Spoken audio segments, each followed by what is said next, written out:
Hello guys, कैसे हैं आप लोग। उम्मीद है आप सब अच्छे होंगे। आज के वीडियो में हम बात करेंगे मेरी book Pep mastering the art of selling से एक बहुत ही महत्वपूर्ण टॉपिक के बारे में। ये टॉपिक जुड़ा हुआ है हमारे साइकोलॉजी से और ये टॉपिक है basically psychological competencies. Psychological competencies क्या है, इस बारे में हम विस्तार से बात करेंगे। तो चलिए शुरू करते हैं आज का वीडियो। Let's get started. तो गाइज सबसे पहले हम बात करेंगे कि साइकोलॉजी क्या है और साइकोलॉजी किस तरह से काम करती है। तो अगर हम सिंपल टर्म्स में गए तो साइकोलॉजी हमारे कॉन्शियस एंड सबकॉन्शियस माइंड के बारे में जो हम स्टडी करते हैं वो साइकोलॉजी है। साथ ही साथ साइकोलॉजी में हम कई और चीज़ों के बारे में भी ध्यान देते हैं या स्टडी करते हैं, जैसे कि हमारी फीलिंग्स हो गए, हमारे इमोशंस हो गए या हमारे थॉट्स हो गए। और साथ ही साथ हम साइकोलॉजी में जब बात करते हैं तो हम समझने की कोशिश करते हैं कि कोई इंसान किसी सिचुएशन में, सोशल सिचुएशन में या नॉर्मल कोई सिनेरियो है उसमें किस तरह से बिहेव करता है। तो हम ये कह सकते हैं कि साइकोलॉजी में हम जानने की कोशिश करते हैं कि किसी इंसान के बिहेवियरल पैटर्न्स क्या हैं और वो किसी एक गिवन सिचुएशन में कैसा रिस्पॉन्ड करने वाला है। तो इसीलिए साइकोलॉजी जो है वो ना सिर्फ साइंस में, ना सिर्फ आपका न्यूरो साइंस में इम्पॉर्टेंट है, बल्कि साइकोलॉजी जो है एक ऐसा सब्जेक्ट है जो जर्नल टर्म्स में भी, हमारे डे टू डे लाइफ में भी काफ़ी इम्पैक्ट रखता है। सेम वे जब हम सेल्स की बात करते हैं तो सेल्स में भी साइकोलॉजी जो है एक बहुत ही अहम रोल अदा करती है, बिकॉज जहाँ पे भी ह्यूमन बींग्स जुड़े हुए हैं, जहाँ पे भी कम्युनिकेशन जुड़ा हुआ है, जहाँ भी रिलेशनशिप्स जुड़े हुए हैं, जहाँ भी किसी तरह का एंगेजमेंट वर्ड्स के थ्रू या किसी भी तरह से हो रहा है, तो वहाँ पे साइकोलॉजी जो ऐसी सब्जेक्ट है वो बीच में आना ज़रूरी है, क्योंकि उसी के थ्रू हम बेहतर तरीके से लोगों को जज कर पाते हैं, समझ पाते हैं सिचुएशन के हिसाब से। जो कम्युनिकेशन है या जो वे ऑफ शेयरिंग इन्फॉर्मेशन है वो बेहतर तरीके से बना पाते हैं, क्योंकि हर किसी का जो थॉट प्रोसेस है, हर किसी के बिलीव्स हैं, हर किसी के आइडियोलॉजीज़ है, हर किसी के थॉट प्रोसेस है और हर किसी के सोचने का नज़रिया, तरीका जो है वो अलग है। तो इसीलिए ज़रूरी है कि हम साइकोलॉजी को भी एज एन टूल सेल्स पे यूज़ करें। इससे हमें ये हेल्प मिलेगी कि जब हम किसी गिवन सिचुएशन में, किसी क्लाइंट मीटिंग में हैं या अपने ऑर्गेनाइजेशन को किसी और ऑर्गेनाइजेशन के साथ में रिप्रेजेंट कर रहे हैं, जब भी हम डिस्कशन कर रहे हैं, प्रेजेंट कर रहे हैं कोई भी अपना प्रोडक्ट सर्विसेज, या हम किसी सेल्स क्लोज के वर्च पे हैं, सेल्स क्लोज कर रहे हैं, तो हर जगह पे साइकोलॉजी एक अहम रोल प्ले करती है। हमें ये एक तो समझने की कोशिश करते हैं कि सामने वाला जो पोटेंशियल कस्टमर है उसके माइंड में क्या चल रहा होगा, किस तरह से वो बिहेव करेगा या किस तरह से वो रिस्पॉन्ड करेगा, किस तरह से उसका सोचने का पैटर्न होगा या किस तरह से उसका डिसीजन मेकिंग पैटर्न हो सकता है। तो इसीलिए साइकोलॉजी एक बहुत ही यूज़फुल सब्जेक्ट है, एक जो हम स्टडी के लिए किसी ह्यूमन बीइंग को यूज़ करते हैं, और सेल्स में भी एक बहुत इम्पॉर्टेंट रोल प्ले करता है। By using psychology we can understand our customer better way, और उसके साथ साथ हम एक क्या कहते हैं, प्रोसेस डेवलप कर पाते हैं कि हम उस कस्टमर के साथ में किस तरह से डील करने वाले हैं, और साथ ही साथ क्या क्या टूल्स हैं जो हमें हेल्प करेंगे इस रिलेशनशिप को एक स्टेप आगे बढ़ाने के लिए या सेल्स तक पहुंचाने के लिए और फाइनली सेल्स क्लोज करने के लिए। तो चलिए अब हम फर्दर बात करते हैं क्या साइकोलॉजिकल कॉम्पिटेंसीज हैं और वो किस तरह से काम करती हैं। तो आगे बात करते हैं। तो गाइज जब हम बात करते हैं साइकोलॉजिकल कॉम्पिटेंसीज की, तो सबसे पहला जो सबसे इम्पॉर्टेंट पॉइंट है वो है self belief and trust. Guys अगर हम आज की बात करें करंट कोविड टाइम से और उससे पहले भी, तो हम लोग है ना कॉर्पोरेट कल्चर में एक रैट रेस में भाग रहे हैं डेली बेसिस पे। हमारे morning to evening time schedule fixed है कि हमें ऑफिस जाना है, ऑफिस से वापस आना है। तो इस ड्यूरेशन में क्या हुआ है कि हमारा जो अपने आप से कनेक्ट है ना वो एक काफ़ी हद तक कट गया है। तो कनेक्शन कटने की वजह से क्या हो गया कि हम अपने बारे में अपने आप से बात नहीं करते, हम अपने आप को समझने की कोशिश नहीं करते। हमें नहीं पता कि हमने कई सारी चीज़ें जो है लास्ट टाइम कब की थी। May be playing, may be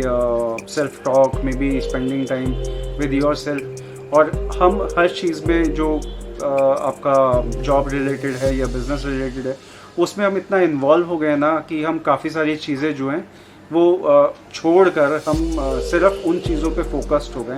तो इसकी वजह से हुआ क्या है कि एंजाइटी, टेंशन, स्ट्रेस और इस तरह की प्रॉब्लम्स ने हमको घेर लिया है। उस वजह से कई बार ऐसी सिचुएशन भी आती है कि जब हम अपने ऊपर ट्रस्ट और अपने ऊपर बिलीव करना थोड़ा कम कर देते हैं। कई बार ऐसी सिचुएशन होती है कि हम परेशान हो जाते हैं चीज़ों से इतना ज़्यादा कि हमें अपने ऊपर से ट्रस्ट और बिलीफ थोड़ा कम होना शुरू हो जाता है। तो गाइज़ इसीलिए बहुत इंपॉर्टेंट है कि आप अपने ऊपर ट्रस्ट बनाए रखें, अपना सेल्फ बिलीफ जो है अपने ऊपर, आपकी एबिलिटीज़ के ऊपर, कैपेबिलिटीज़ के ऊपर, आपकी स्ट्रेंथ्स के ऊपर, आपकी स्किल्स के ऊपर, आपके नॉलेज एक्सपीरियंस के ऊपर आप अपना बिलीफ और अपना ट्रस्ट बनाए रखिए। और लेट मी इंश्योर यू कि अगर आप ये चीज़ करते हैं तो आपका कॉन्फिडेंस हमेशा बूस्टअप रहेगा, आप मोटिवेटेड रहेंगे, चार्ज रहेंगे और जो चीज़ें आपको एंजाइटी, स्ट्रेस और टेंशन देती है उनके लिए आप प्रॉपर प्लानिंग करिए कि किस तरह से उनको कंट्रोल करना है या किस तरह से उनको मैनेज करना है। तो it will help you out through out your professional and personal life. तो इसीलिए ये ज़रूरी है कि आप थोड़ा सा अपना सेल्फ बिलीफ और ट्रस्ट धीरे धीरे डेवलप करना शुरू करें और वापस उस लेवल पे लेके जाएं जब आप एक यंग एज में, एक कॉलेज में या एक कॉर्पोरेट लाइफ में जब शुरू कर रहे थे करियर, उस टाइम पे जो आपका सेल्फ बिलीफ और ट्रस्ट अपने ऊपर होता था, जो एनर्जी आप में होती थी, उस लेवल पे आप मैच कर पाएँ। तो चलिए अब हम चलते हैं नेक्स्ट पॉइंट के ऊपर। नेक्स्ट पॉइंट है हमारा सेल्फ ड्रिवन। सेल्फ ड्रिवन का मतलब ये है कि आप हमेशा चार्जअप रहिए, आप हमेशा मोटिवेटेड रहिए कि आप क्या करने वाले हैं, कैसे करने वाले हैं। ऐसा नहीं होना चाहिए कि आपको कोई फोर्स जो है पुश करे कि आप ये काम करो या इस तरह से इसको चीज़ को करो, इस तरह से ये और जॉब रिस्पॉन्सिबिलिटी आपको निभानी है। आपका जॉब डिस्क्रिप्शन है या आपका जो वर्क फ्लो है, आप कोई भी एंटरप्रेन्योर है, आपका जो वर्क है, कैसे मैनेज करना है, क्या मैनेज करना है, वो आपके विद इन बाहर आना चाहिए। आप प्लान करिए, प्रोसेस वाइज गोल सेटिंग करिए इस छोटे छोटे पार्ट्स में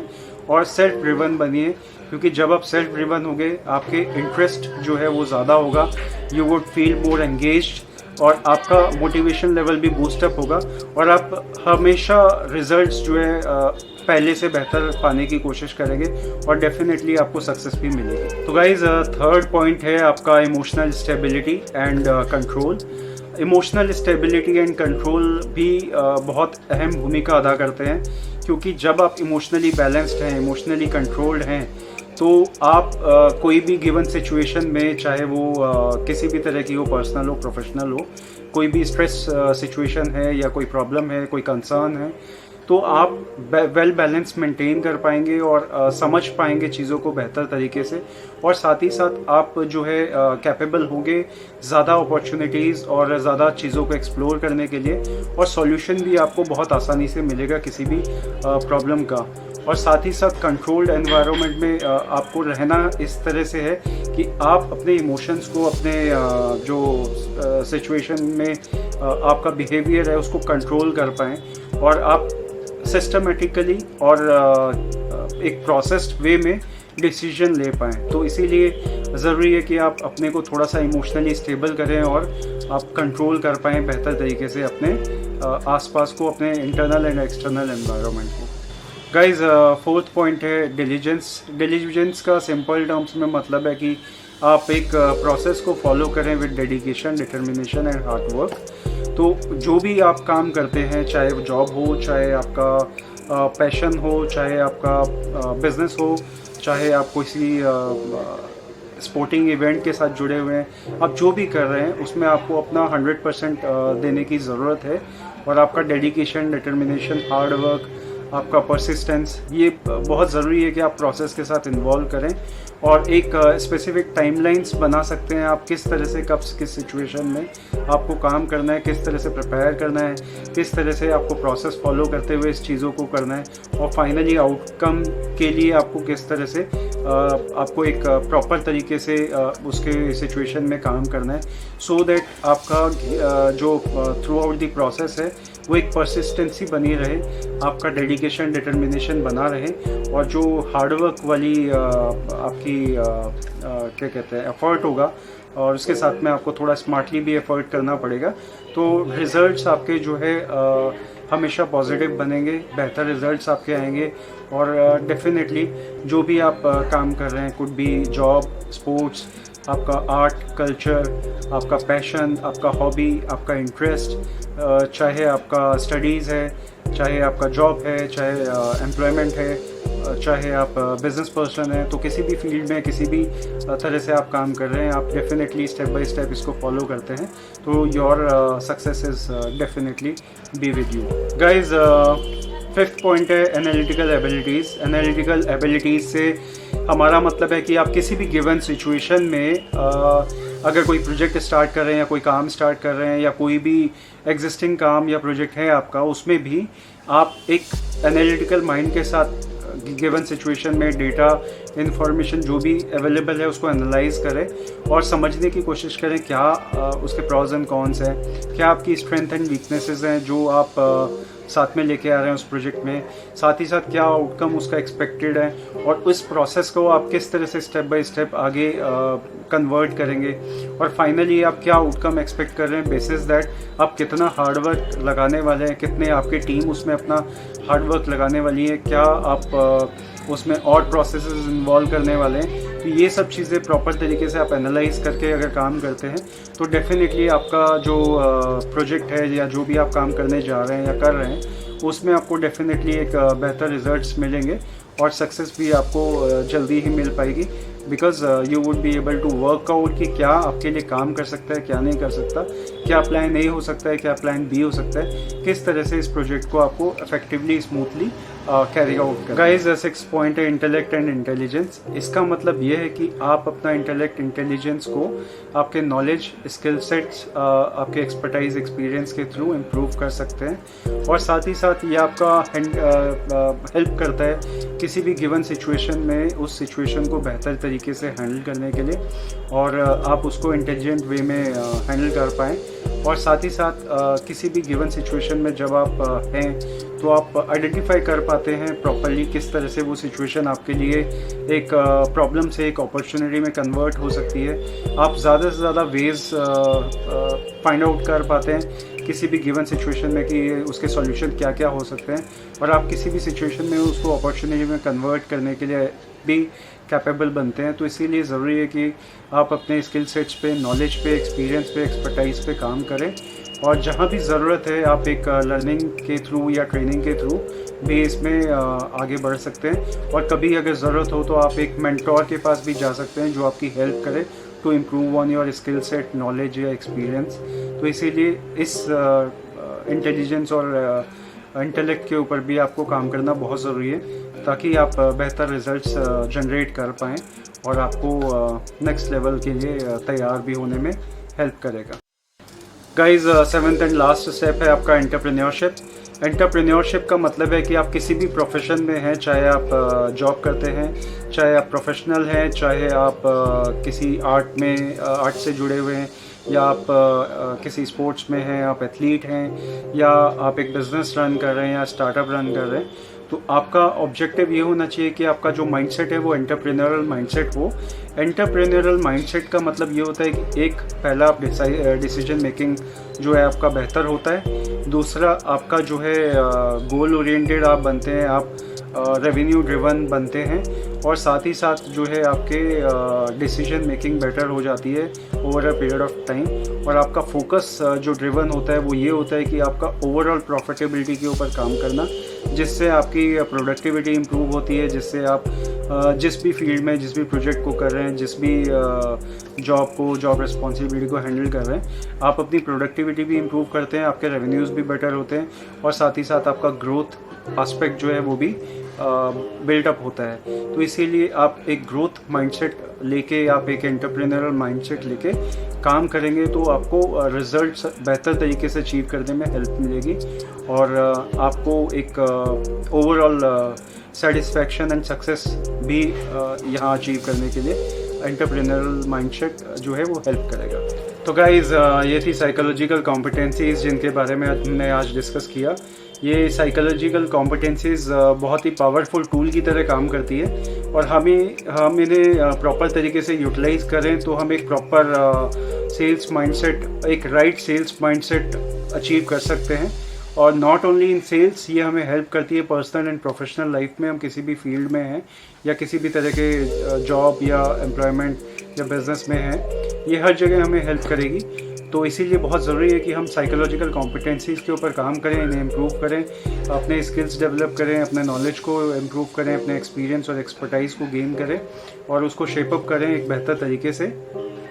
तो फाइनली हमें बेहतर रिजल्ट्स ज़रूर मिल पाएंगे। तो फाइनली हम एक प्रगति की तरफ आगे बढ़ सकते हैं इन साइकोलॉजिकल कॉम्पिटेंसीज़ को यूज़ करके। और सेल्स में हमेशा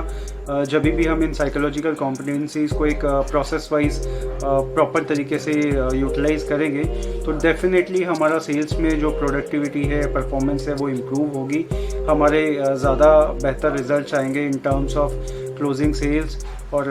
हम ज़्यादा बेहतर रिलेशनशिप बना पाएंगे अपने क्लाइंट के साथ में या पोटेंशियल क्लाइंट के साथ में, और जो हमें सेल्स क्लोज करने में हेल्प करेगा। तो इसीलिए आपको साइकोलॉजिकल कॉम्पिटेंसीज़ के ऊपर काम करना एक बहुत ज़रूरी चीज़ है। तो इसके ऊपर आप साइकोलॉजिकल कॉम्पिटेंसीज़ को डेवलप करने के लिए काम करिए, it will help you out. तो गाइज़ ये था हमारा आज का टॉपिक, मेरी book Pep hack mastering the art of selling से। तो इसी तरह के एक यूज़फुल और इंफॉर्मेटिव वीडियोस हम लेके आते रहेंगे। तो गाइज़ भूले बिल्कुल भी नहीं इस वीडियो को लाइक, शेयर और सब्सक्राइब करना,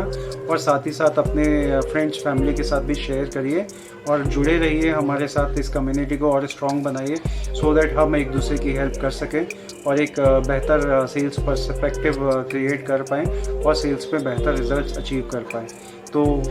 बने रहिए हमारे साथ, जुड़े रहिए। हम मिलते हैं नेक्स्ट वीडियो में, तब तक के लिए thank you and take care, bye bye.